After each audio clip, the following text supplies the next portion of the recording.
크게 보자면은 IT 쪽이랑 헬스 쪽이 좀 인기가 많다고 볼 수 있겠네요. 혹시 아세요? 하는 것만으로도 영주권 신청이 가능합니다. 모르셨죠?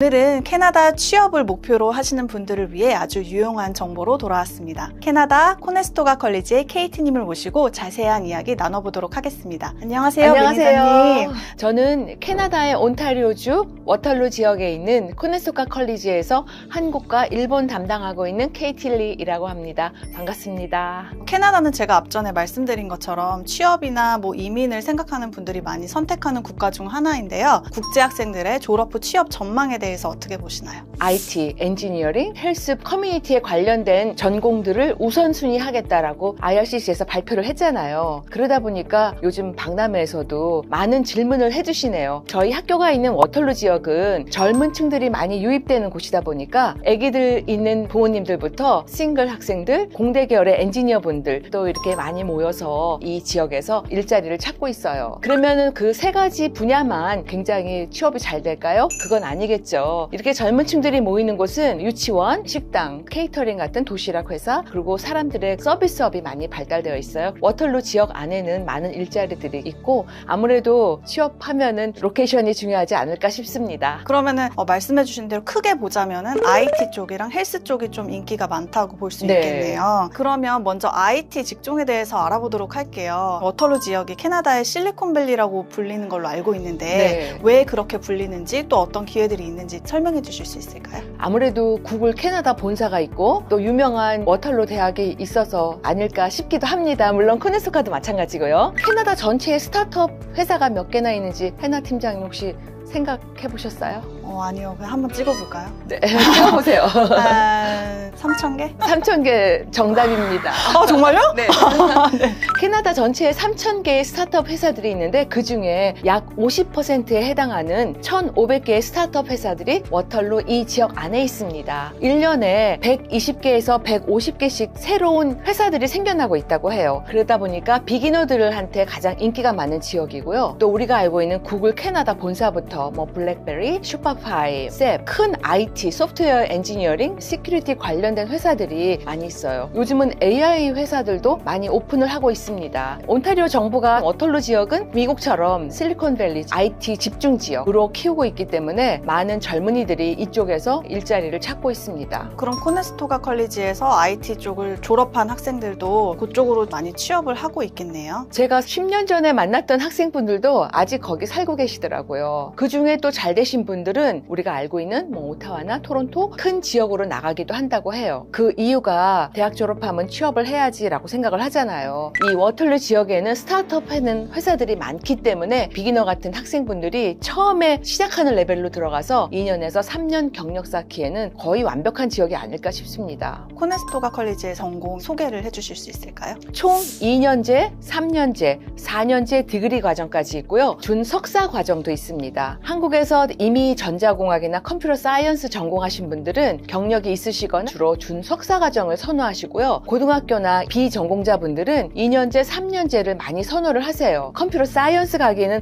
학비도 너무 비싸고 6천만 원이잖아요. 4년제 학사 프로그램을 선택하기도 해요. 그 중에서 가장 인기 있는 거는 아무래도 3년제가 아닐까 해요. 그 이유가 다른 학교는 한 학기씩 코업이 들어있는데 저희는 16개월 코업이 들어가 있어요. 그래서 1학기부터 4학기까지 공부를 하고 5학기부터 8학기 16개월을 코업 과정이 들어가 있습니다. 그다음에 9학기, 10학기 캡스톤하고 졸업 준비하면서 졸업을 하게 되죠. 그래서 졸업한 많은 한국 학생들은 코업의 경력을 가지고 취업하는데 별 무리 없이 좋은 회사로 취업을 하고 있어요. 이런 말도 있어요. 코네스토가 졸업생분들은 트레이닝이 필요 없는 현장에 바로 투입되는 학생분들이다라고 알려져 있기도 하죠. IT 분야에서의 인기 전공은 어떤 것들이 있을까요? 넘버 원은 컴퓨터 프로그래밍, 두 번째는 소프트웨어 엔지니어링. 경력자분들은 컴퓨터 어플리케이션 디벨롭먼트, 그래서 애플리케이션 쪽이거나 모바일 솔루션, 인베디드 쪽으로 많이 문의를 주세요. 전공자인 분들이 선택하시는 준석사 과정은 시간당 페이도 디플로마 쪽보다는 2배로 높은 걸로 알고 있어요. 입학 요건이 어떻게 되는지 한번 말씀해 주세요. 다른 거 많이 보지 않아요. 고등학교 졸업 단 한 과목만 봐요. 고등학교 3학년 수학이 몇 점이었을까? 그러나 한국은 수학이 점수가 나쁘면 거의 망하는 건데 캐나다는 방법이 여러 가지 가지가 있어요. 자체 수학 시험도 있고요. 크레딧 과정도 있고, 안 좋으신 분들은 그걸로 메이크업 하면 되고, 고등학교 3학년 수학이 대략 한 3등급 이상이라고 한다면 무난하게 입학을 할 수 있습니다. 코네스토카 컬리지 헬스 전공 소개 좀 해주실 수 있을까요? 저희가 헬스 프로그램이 많이 알려져 있어요. 간호학과는 코네스토카 아닌가? 하지만 저희가 29개의 헬스 관련 프로그램을 제공하고 있습니다. 그 중에는 뭐 마사지 테라피 3년제 과정이 있고요. 병원 행정, 식품영양학과, 물리치료 보조과정, 약국기술자, 약사 보조과정, 일반 간호학과, 이미 간호사분들이 가는 인핸스드 너싱이라는 간호학과가 있고, 그 외에 참 다양하게 많이 있어요. 근데 한국 분들한테 가장 인기 있는 프로그램은 일반 간호학과, 물리치료 보조과정. 요즘은 약국기술자나 약사 보조과정 많이 묻고 있고요. 약사 보조과정은 약국에서 약사 밑에서 보조과정을 하는 거고요. 약국기술자는 약 제조부터 약 오더하고 전반적인 것을 하는 거라서 2년 과정하고 시험을 보신 다음에 자격증을 가지고 일자리를 찾을 수 있어요. 아무래도 연봉이 조금 높은 걸로 알고 있습니다.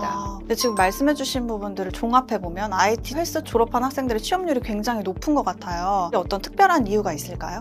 방문해주시면 한 큐에 볼 수가 있는데 네. 말로 설명해드리자면 간호나 헬스 관련 프로그램들의 랩이 굉장히 잘 되어 있어요. 얼마 전에 한국의 대학 방문자들이 많이 방문해주고 가셨는데 병원처럼 너무 잘 되어 있다라고 해주셨어요. 저희 간호학과 랩은 각종 병 걸린 더미들이 쭉 누워 있고요. 디지털 침대라고 해서 해부학에서 쓰이는 침대 같은 게 있고, 학교에서 그 학생들이 필요한 여러 가지 시설이나 장소 제공에 아낌없이 투자를 하고 있습니다. 바이올로지 쪽은 실험실이 굉장히 잘 되어 있고요. 병원에서 쓰이는 피검사부터 모든 검사하는 타액이나 아니면 여러 가지 검사하는 기구들을 좋은 병원의 레벨 수준으로 기계들을 전부 다 잘 갖다 놔서 학생들이 학교 안에서 꼭 현장처럼 실습과 연습을 해볼 수가 있어요. IT 쪽도 마찬가지고 스킬드 프로그램도 굉장히 유명한데 기술직 분야도 랩이 잘 되어 있기로는 아마 캐나다에서 넘버1이 아닌가 해요. 기업들도 졸업한 학생들의 퀄리티나 이런 걸 알기 때문에 또 채용이 더 잘 되는 거겠네요. 저희 학교 안에 카운슬링 센터가 있는데 학생들이 미리 예약을 하고 카운슬러랑 약속을 잡으면 내가 가지고 있는 이력서, 검토 다 해주시고요. 거기다 커멘트 달아주시고 어떤 회사로 가는지, 그 회사에서 어떤 걸 요구하는지 맞춰서 상담이 다 가능합니다. 그 다음에 학생들이 가상의 창업을 할 수 있도록 서포트를 하고 있어요. 장학금도 줘요. 만불. 그렇게 창업을 하게 되네요. 3명의 팀이 그걸 개발을 했어요. 그러면 학교에서는 그 중에서 심사를 또 해서 전문가들을 한 명씩 붙여줘요. 학생들을 서포트를 해주고요. 너무 경쟁을 좋네요. 붙여서 1, 2, 3등 해서 그럼 장학금을 그 붙여주고. 프로그램에 참여하려면 꼭 몇 년제 이상의 공부를 해야 된다라던가 이런 건 따로 없나요? 아니에요. 코네스토카 재학생이면 됩니다. 아. 작년 23년 기준으로 100여 개의 파트너십 맺고 있는 회사들을 초대해서 학생들을 또 모집을 해서 133개의 프로젝트를 완료를 했고요. 네. 거기에 뽑힌 250명 학생들한테 장학금을 주고 밖에 나가서 창업을 할 수 있도록 많은 지원을 해주고 있습니다. 한국 팀도 아마 계신 걸로 알아요. 혹시 아세요? 스타트업 하는 것만으로도 영주권 신청이 가능합니다. 모르셨죠? 너무 좋은 정보 감사드립니다. 저희 학생들이 해외로 나갈 때 가장 염려하는 부분 중에 하나가 영어 점수잖아요. 엔트리 리퀘어먼트 맞춰야 되니까 혹시 점수가 조금 부족한 학생분들을 위한 조언이 있을까요? 다양한 프로그램을 먼저 시작을 하시면서 영어에 노출을 좀 하시는 게 좋죠. 영어는 IELTS 6.0으로 본과를 들어가셔도 렉처 듣고 실생활에서 일하고 하기에는 부족해요. 문법과 리딩 이런 거를 많이 중점을 두고 있는데 커뮤니케이션이 많이 중요하잖아요. 그래도 난 어학원이 좋아하시면은 어학원을 선택해서 조건부로 신청을 하셔도 되고요. 부설 ESL 과정을 통해서 신청을 하셔도 돼요. 저희 부설 ESL 과정은 교내에 있기 때문에 본과 학생들과 많이 접할 수 있고 연습할 수 있는 기회가 좀 많이 있어요. 커뮤니케이션 카페도 있고. 아무래도 노출이 중요하지 않을까 싶은데 해야 되는 부분이기 때문에 유학을 갈까 말까 고민하셔도 오늘 이 시간부터 영어 공부는 시작하시길 권해드립니다. 네, 꼭 점수가 뭐 6.5점 커트라인에 맞지 않는다고 해도 지금 말씀해주신 것처럼 부설 어학교로 진학을 한 다음에 문화도 먼저 경험하고 어학 공부도 해서 또 진학할 수 있는 기회가 있다는 거는 정말 좋은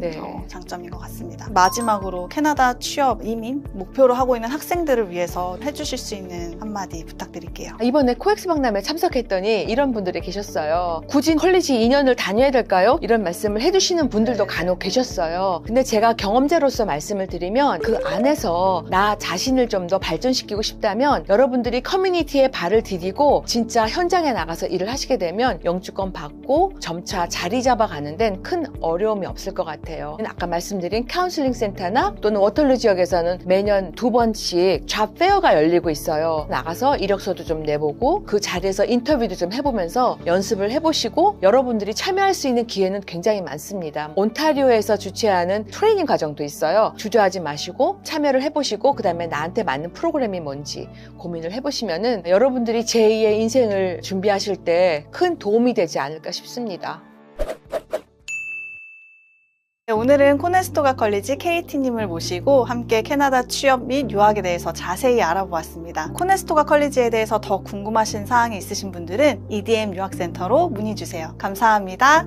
수고하셨습니다. 감사합니다.